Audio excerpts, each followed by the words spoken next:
This is Eric with a very important, urgent update on the weather situation for western Michigan.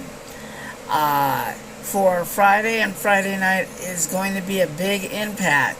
So, just to remind you, avoid traveling today and tonight. Blizzard-like conditions are possible, and also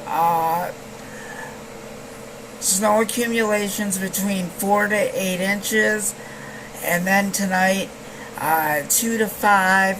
So I will keep you posted throughout the day, and I'll make sure that this is posted for your information.